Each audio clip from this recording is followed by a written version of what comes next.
नमस्कार दोस्तों, देखिए सभी शिक्षक साथी जो कि टेट परीक्षा के लिए तैयारी करना चाह रहे हैं, तो उनके लिए ये सिलेबस दिया हुआ है और जिसे मैं एक शॉर्ट वीडियो में भी समझा चुका हूँ। और मैं अपने चैनल पे इससे रिलेटेड बहुत सारी वीडियो पहले भी डाल चुका हूँ। बहुत पहले डली हुई हैं वीडियो, यदि आप अलग प्लेलिस्ट में बाल विकास की देखेंगे तो मिलेंगी। और मैं कोशिश करूँगा कि इन्हीं सीधे सीधे इन्हीं टॉपिक्स से डायरेक्टली मैं वीडियो डाल पाऊँ, कि मतलब आपको, क्योंकि मैंने इस जो सिलेबस का एनालाइज़ किया है, इसमें पेडागोगी बहुत ज़्यादा है। हर एक सब्जेक्ट की पेडागोगी है। और जैसे बाल विकास है तो लगभग 30 मार्क्स की तो आपकी ये पूरा बाल विकास का सेक्शन आ जाएगा। उसके बाद लगभग हर जगह 15 नंबर की, उसमें हर जगह 15-15 नंबर की या 10 नंबर की ए है। वही 4 सब्जेक्ट है तो 15 दूनी 30 और 30 60 70 80 85, मतलब 85 नंबर की आपकी बाल विकास की समझ ही कवरिंग करने वाली है। आप ये ना समझिए, क्योंकि पेडागोगी मतलब बाल विकास की समझ है, क्योंकि आपको जब बाल विकास बहुत अच्छे से आप पढ़ेंगे तो उसके ज़रिए आपका जो शब्दों पे पकड़ बनेगी और उसके ज़रिए ही आप पेडागोगी जो इशू हैं उनको बहुत आसानी से समझकर उसके उत्तर दे पाएंगे। यदि आप बाल विकास जैसे सब्जेक्ट में कमज़ोर हैं और फिर आप सोचें कि हमें पेडागोजी जो इशू हैं या गोगी के जो सब्जेक्ट हैं या फिर जो क्वेश्चन आएंगे वो आपको समझ में नहीं आएंगे यदि आपका बाल विकास कमज़ोर है। यदि आप अच्छे मार्क्स लाना चाहते हैं तो कृपया कर बाल विकास पूरा करें, और मैं पूरी कोशिश करूँगा कि कम से कम आपको बाल विकास से रिलेटेड पूरे टॉपिक्स को पढ़ा दूँ अपने यूट्यूब चैनल पे, चाहे नोट्स के माध्यम से, चाहे किसी भी चीज़ के माध्यम से। ये ज़रूरी नहीं कि मैं अलग से पढ़ा दूँगा फिर।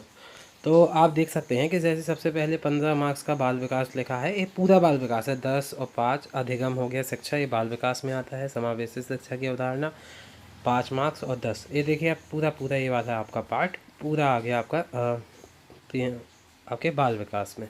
और देखिए बाल विकास शिक्षा शास्त्र में सीधे सीधे अलग अलग टॉपिक दिए गए हैं। कौन कौन से? कि बाल विकास की अवधारणा, इसका अधिगम से संबंध, विकास और विकास को प्रभावित, बड़े सिंपल हैं। एक एक बार एक एक वीडियो में कवरिंग है इन सब की। बालकों का मानसिक स्वास्थ्य एवं व्यवहार संबंधी समस्याएं, वंशानुक्रम एवं वातावरण का प्रभाव, सामाजिकरण प्रक्रियाएं, बड़ा सिंपल है। पिछले साल, मतलब पिछले जब 2024 में हुआ था या पात्रता परीक्षा हुई थी, उसमें ही सब सिलेबस था। तो बहुत सारे आपको नोट्स यूट्यूब में कहीं बहुत सारी जगहों पे मिल जाएंगे। बाल केंद्रित एवं प्रगतिशील शिक्षा की अवधारणा, कि प्याजे हो गए, पावला हो गए, कोहलर हो गए, और भी बहुत सारी चीज़ें जो कि सामाजिकरण प्रक्रियाएं हो गई, बाल केंद्रित एवं प्रगतिशील शिक्षा की अवधारणा हो गई। बड़े सिंपल टॉपिक हैं सारे, आप वन वीडियो में सब कुछ कवर होगा, ये कोई दिक्कत नहीं है। और ऐसे ही आप आएंगे तो इसमें समावेशी शिक्षा के लिए है लगभग 5 मार्क्स का, इसको भी आप समझ पाएंगे बहुत आसान से। कि अब बाल अपराध कारण एवं प्रकार क्या हैं, समस्याग्रस्त बालक या पहचान और नवदात्मक पक्ष क्या है, प्रतिभावान सृजनात्मक विशेष क्षमता वाले अभिगमकर्ता की पहचान क्या है। बड़े सिंपल सब्जेक्ट्स हैं। उसके बाद अधिगम और शास्त्र हो गए कि बच्चे कैसे सोचते हैं, सफलता या असफलता के कारण, शिक्षण और अधिगम की मूलभूत प्रक्रियाएं, रणनीतियाँ। अधिगम एक सामाजिक प्रक्रिया के रूप में, समस्या समाधानकर्ता और वैज्ञानिक अन्वेषक के रूप में बच्चों में अधिगम बड़े सिंपल, संज्ञान, संवेग, अभिप्रेरणा, अधिगम, अभिक्षमता, स्मृति, विस्मृति, बड़े सिंपल हैं। ये 10 मार्क्स का है।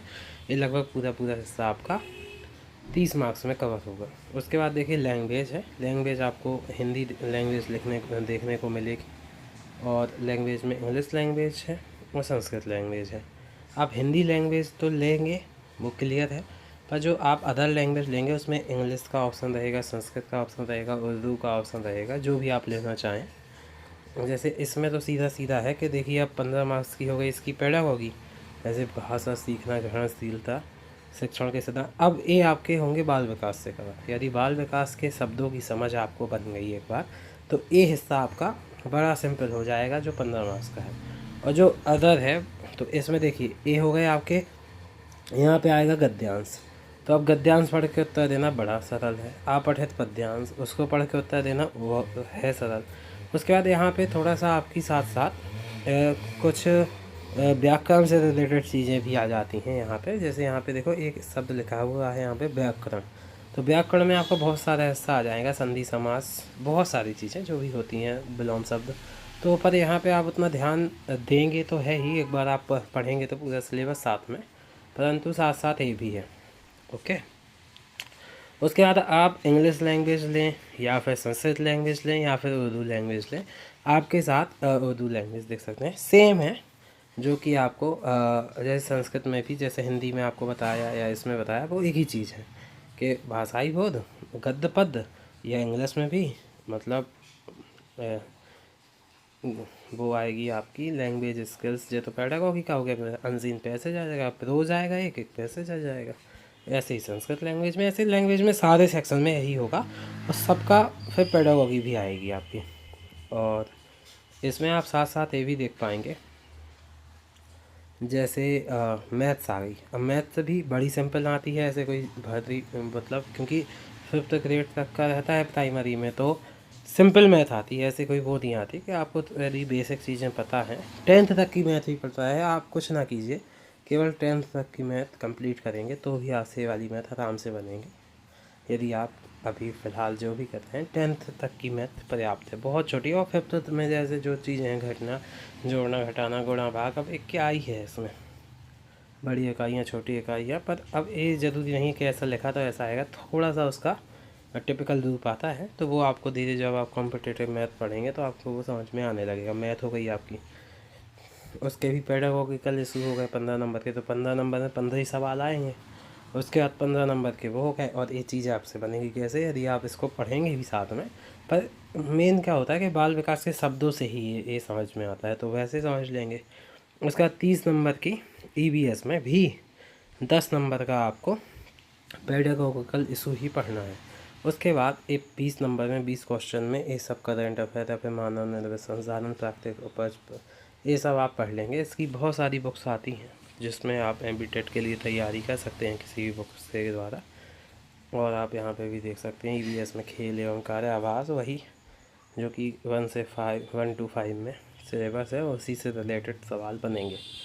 तो ये आपका पूर्ण सिलेबस हो गया EVS तक, जो बड़ा सवाल है। यदि आप नॉर्मल बिल्कुल भी समस्या को ना लेते हुए, मतलब एकदम फ्री माइंड सेट के साथ ही पढ़ेंगे तो आपसे पूरा बनेगा, कोई दिक्कत नहीं आएगी। बहुत बहुत धन्यवाद आपका वीडियो देखने के लिए।